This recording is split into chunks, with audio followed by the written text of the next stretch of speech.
let me welcome you to the class on fiscal economics. In the next half an hour or so, we will be discussing about the causes for the growth of public expenditure in all countries. But before doing that, let us start by introducing ourselves to the subject matter of fiscal economics. Fiscal economics or public finance is a subject which falls on the borderline between economics and politics. It is a very important discipline in economics which is concerned with the allocation and distribution of resources for stabilization and growth, and in case of developing countries for the overall development of the economy. But still, past years, fiscal economics or public finance was considered as a dull, unimaginative, extremely limited and almost irrelevant discipline. But today it is one of the most interesting subjects in economics as well as in the political economy of a nation. In this context, World Bank has observed that public expenditure, taxes, public debt have a major impact on the behavior of producers and consumers in the economy, which affects or influences the income and wealth distribution in the economy. Public finance affects the balance of payments and foreign debt operations in the economy. So from this, it may be amply clear that public finance is not a limited subject. It is not an irrelevant subject. It is a very relevant subject to economics as well as the political economy of a nation. Its activities of public expenditure, taxation, public debt operations, and fiscal administration, which are done for attaining the major fiscal functions, allocation, distribution, stabilization, growth, and economic development, extend to almost all aspects of the life of an individual as also of the whole society. With this, let us step into the concept of public expenditure. Public expenditure is the expenditure carried out by the state or the government in areas where it may not be possible for a private supplier to produce for profit, but the area of production is very much significant for the entire society as a whole. For analyzing this public expenditure, we have to see the pattern of public expenditure in some countries. If we take a look at the table, it shows that public expenditure as a percentage of GNP in all countries is increasing over the years. The pattern is not similar in all countries, but it shows an increase. That is, in some countries the share of public expenditure to GNP is greater and in some countries smaller. Although that is so, but the public expenditure is increasing over the years in all countries. So that is what we'll have to keep in mind. And then we go on to the next table, which shows that not only the developed countries but also the developing countries show an increase in the public expenditure. So irrespective of the country being a developed industrial country or a developing country, it has shown an increase in the public expenditure over the years. So why is there this growth in public expenditure in all countries, whether it be developing countries or it be developed countries? So why is this growth? The tradition of explanation goes back a long way. We can trace back the explanations for growth in public expenditure since Adolf Wagner. In 1890, he sought to explain the causes for the growth of governments. Now let us step by step analyze the various theories, the various approaches towards the growth of public expenditure or the causes for the growth of public expenditure.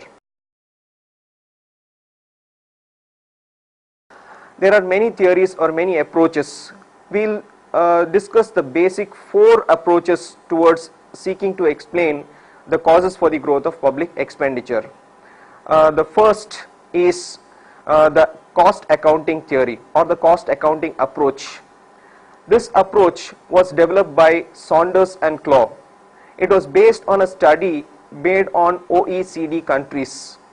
So these countries' public expenditure increased very significantly over the study period, and the theory does not actually explain the causes for the growth of public expenditure, but it seeks to explain that the growth of public expenditure has been due to the growth in government programs such as educational services, healthcare services, or other such public services.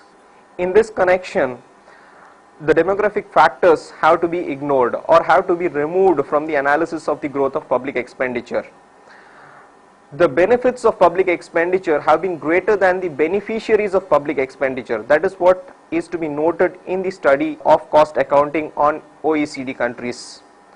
So other studies made by Heller and Diamond, they show that this study cannot be applied to developing countries, since in developing countries demographic factors have been growing significantly since 1975 to 86.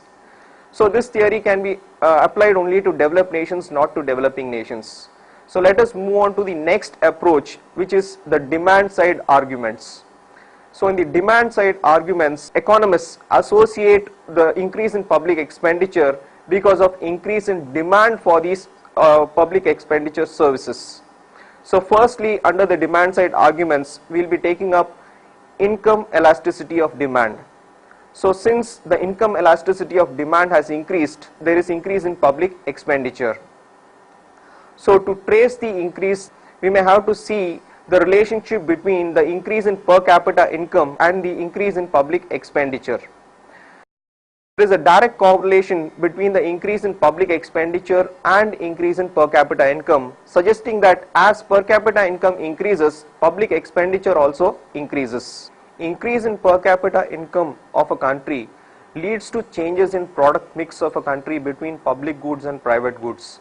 So as per capita income increases, the share of public goods as compared to private goods increases in a nation, requiring more public expenditure. Now this is because of two main reasons. One is increase in consumer goods, demand for consumer goods, and second is increase in demand for capital goods in a country. So first we will seek to explain the increase in the demand for consumer goods. So the consumer goods are demanded more when per capita income increases because of the application of Engel's law. So Engel's law states that as family income increases, the family's proportion to spend on necessary items or food items falls, and the expenditure on consumer goods or luxury item increases. So since the expenditure on luxury goods increases, this leads to side effects, that is public expenditure on requirement of these consumer goods also increases. Secondly, we may move on to the capital goods. Since there is increase in the demand for capital goods in the economy in the initial development stages, that is for building roads, bridges, dams, etc., the public expenditure in the initial period of development is also very high. But once development has taken place, the expenditure will come back to normal. This is what is actually expected, but that does not happen. Public expenditure seems to be high even after development, because development brings along with it its own problems, which are need to be again undertaken by increase in public expenditure. For example, because of development there is more industrialization, there is more urbanization, and because of this industrialization and urbanization, there is more population congestion in urban areas, there is more pollution, and there is more shift of people to urban areas. So these are all the problems associated with development, and this have to be catered by increase in public expenditure. The second aspect of demand side arguments is the Wagner's law. So Wagner's law observes that as the national income and per capita income of a country increase, public expenditure also increases in same proportion. So why this public expenditure increases in the proportion with the increase in national income or incomes of the people is because of two reasons. One reason, or the main reason Wagner attributes is the process of industrialization and urbanization. Because of increased industrialization and urbanization, the people tend to become more complex in their economic relationships, and this leads to the requirement of more public goods, which leads to increased public expenditure. The second reason being the decentralization in government activities and operation of local governments. This seems to increase public expenditure much. So this is according to Wagner's law, that increase in public expenditure. The next factor on demand side argument is technological changes. Because of technological changes, public expenditure has increased over a period of time. If we see technological progress. If technological progress occurs, it leads to side effects which may again lead to increase in public expenditure. So one such example is, say, the invention of internal combustion engine. Because of the invention of internal combustion engine, the demand for cars and automobiles grew up. And since the demand for automobiles and cars grew up, the demands for high-speed roads, bridges and other infrastructural facilities regarding to automotive industry grew. This required greater public expenditure. And another example which can be quoted is of war weapons. So since the war weapons are becoming obsolescent very soon, new technologies, new war weapons are to be developed day by day. And this is another reason for the cause of increase in public expenditure. The next factor on demand side argument is the evolution of democracy. An American economist suggests that because of increase in democracy, because of increase in franchise and the inequality in property or wealth distribution has caused the increase of public expenditure.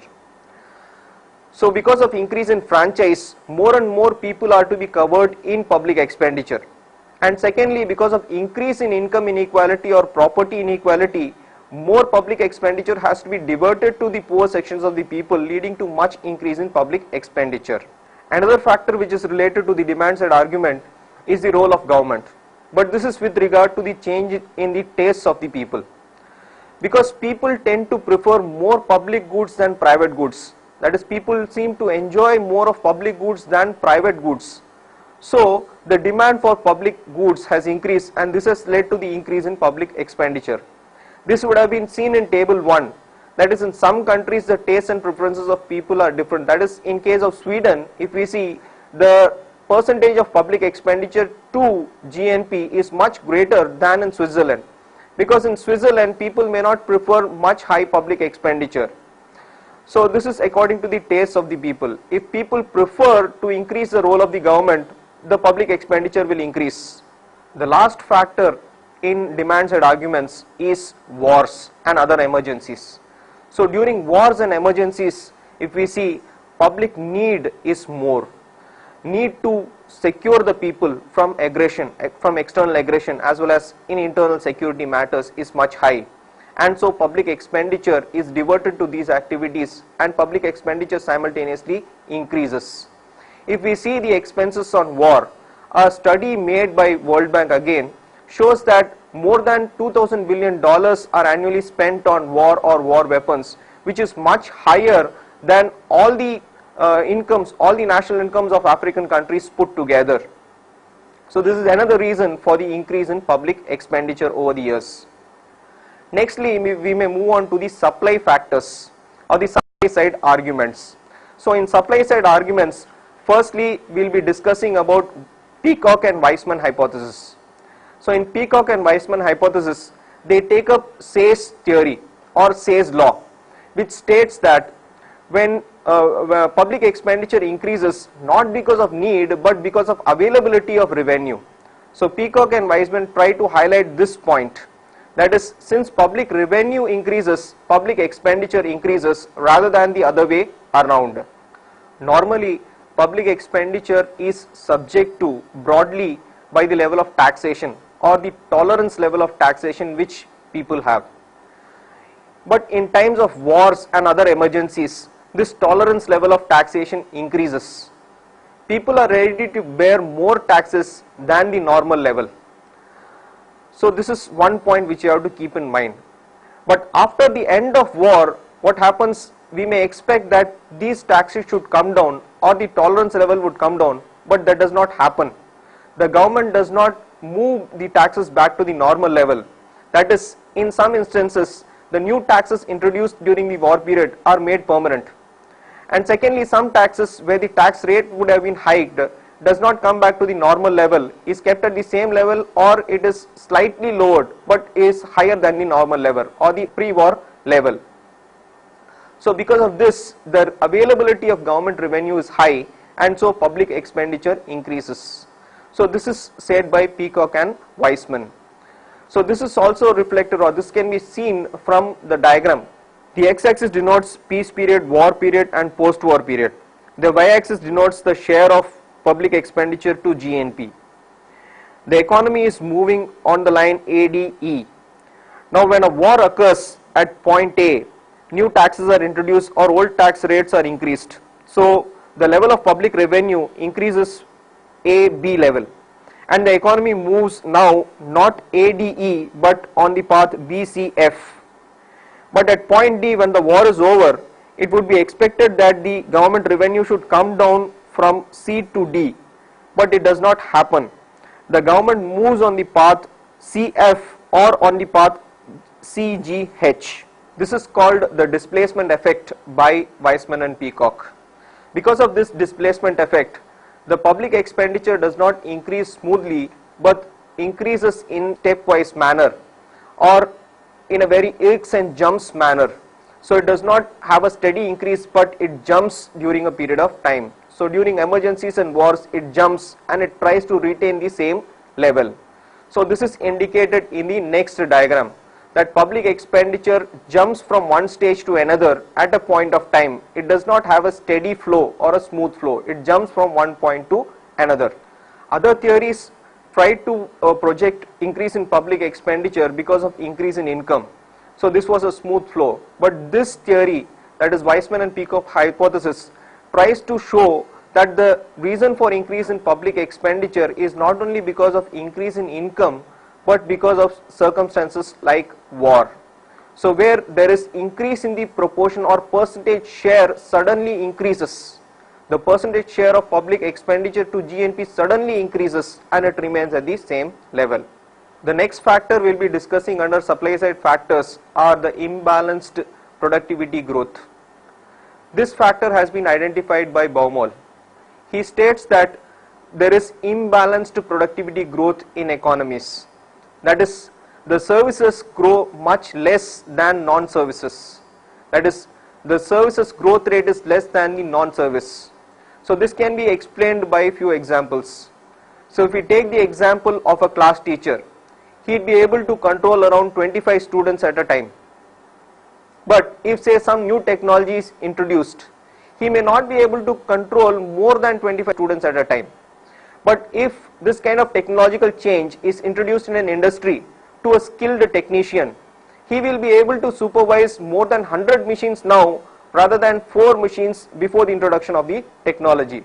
So technical change leads to much higher growth rate in non-service areas, whereas in service areas the technological change is much less or brings about much less change in productivity. And government expenditure or public expenditure is in the nature of all services, so it tends to grow less. That is, the output from services tend to grow less, but the need for services are high, so more and more people are employed or more and more programs are brought in, and this is why public expenditure increases over a period of time.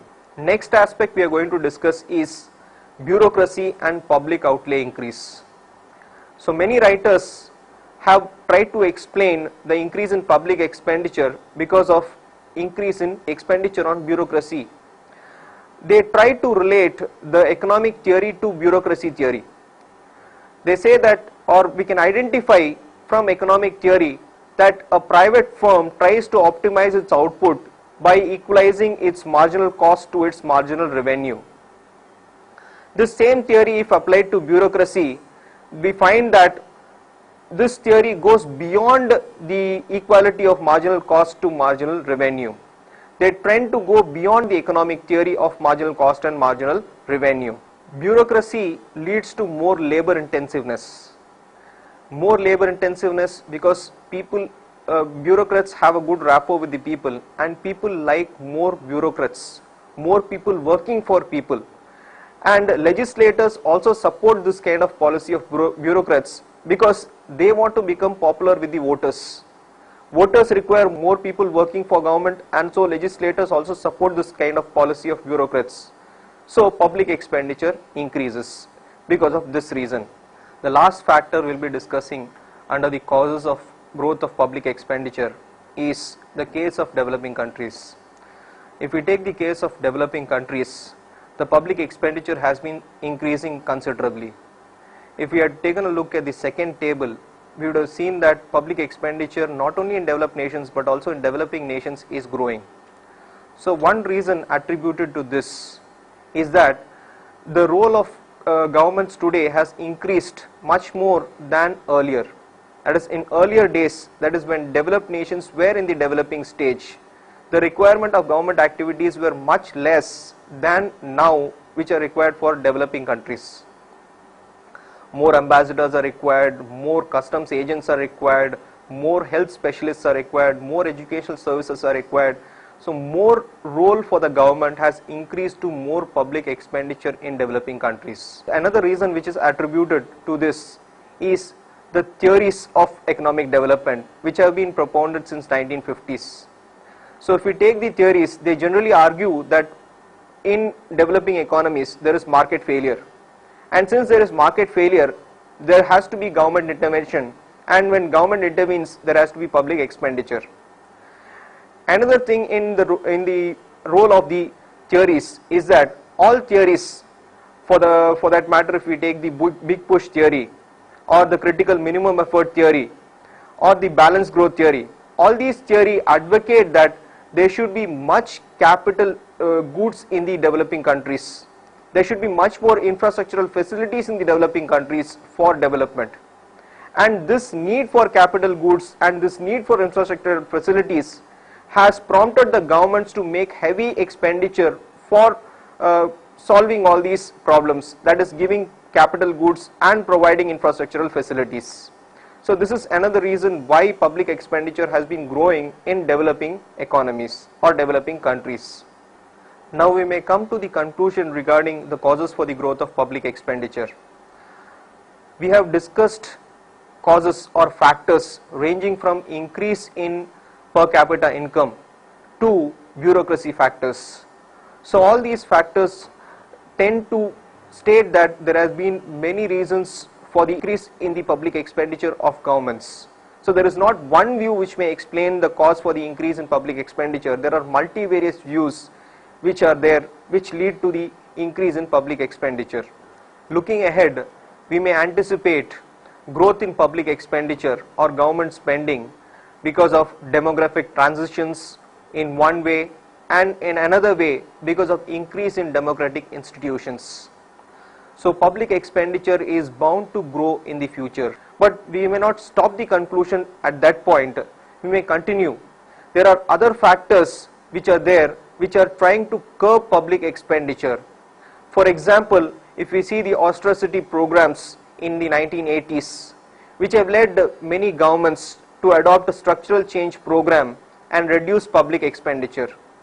And another reason we may see the collapse of socialist economies, the collapse of centrally planned economies, which has led to the reduction in public expenditure from the 1980s and 90s to the 2000s. One such example can be taken from India. If we see in India, in the early 1990s, the public expenditure was to the tune of 17% of GDP. Now in 2000s, the public expenditure has come down to around 15% of GDP. So there are trends suggesting increase in public expenditure in the coming years, and there are trends suggesting a fall in public expenditure in the coming years. Thank you friends for listening to this lecture, and I may hope that you must have gathered much from this topic of growth in public expenditure. It may have stimulated your interest with regard to the subject of fiscal economics as well as to the point of causes for the growth of public expenditure.